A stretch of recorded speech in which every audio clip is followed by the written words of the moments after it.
ನಾನು ಅಲ್ಲಿಗೆ ನಿಲ್ಲಿಸ್ತೀನಿ, ನಾನು ಕೆಲ್ಸಕ್ಕೆ ಹೋಗಲ್ಲ ನಾನು. ಸಾಧ್ಯನೇ ಇಲ್ಲ. ಯಾವುದಾದ್ರೂ ಒಂದು ಜನಪದ ಸಾಹಿತ್ಯನ ನಾನು ಹಾಳು ಮಾಡಿದರೆ, ಪುನೀತ್ ರಾಜ್ಕುಮಾರ್ ಅವರು ನನ್ನ ಹತ್ರ ಒಂದು ಹಾಡು ಮಾಡಿಸಿದ್ರು. ಹೌದು, ಮಲೆ ಮಹದೇಶ್ವರನ ಮೇಲೆ ನಮ್ಮ ಅಪ್ಪಾಜಿನೂ ಆಡಿದ್ದಾರೆ, ಶಿವಣ್ಣನೂ ಆಡಿದ್ದಾರೆ. ನಾನು ನೀನು ಸೇರಿ ಒಂದು ಹಾಡು ಮಾಡೋಣ ಅಂತ 1 ವರ್ಷ ಟೈಮ್ ತಗೊಂಡೆ ನಾನು. ನಾವಿಬ್ಬರು ಮಾಡಿದ್ರೆ ತುಂಬ ಚೆನ್ನಾಗಿ ಮಾಡೋಣ ಅಂತ. ಅವರೆಲ್ಲ ಗಂಧದ ಗುಡಿ ಇದೆಲ್ಲ ತೋರಿಸ್ಬಿಟ್ಟು ಮಾಡಿಸಿದ್ರು. ಮುಂಗುಂಡಾದ ಮಹದೇಶ್ವರಿಗೆ ಸಾಹಿತ್ಯ ತಗೊಂಡೆ.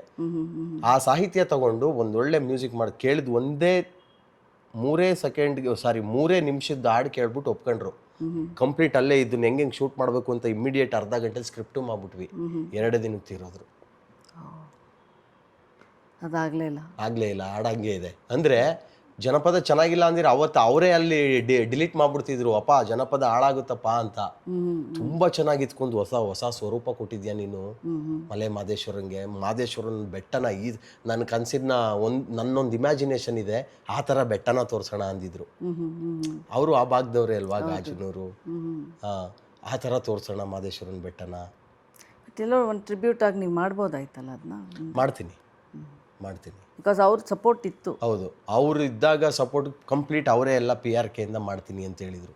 ಕಂಪ್ಲೀಟ್ ಇದನ್ನು ನಾನೇ ಇನ್ವೆಸ್ಟ್ ಮಾಡ್ತೀನಿ.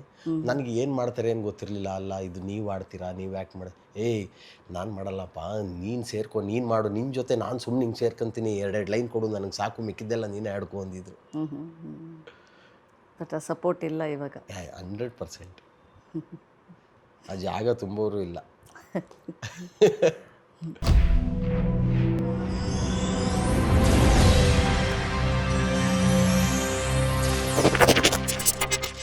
Wow.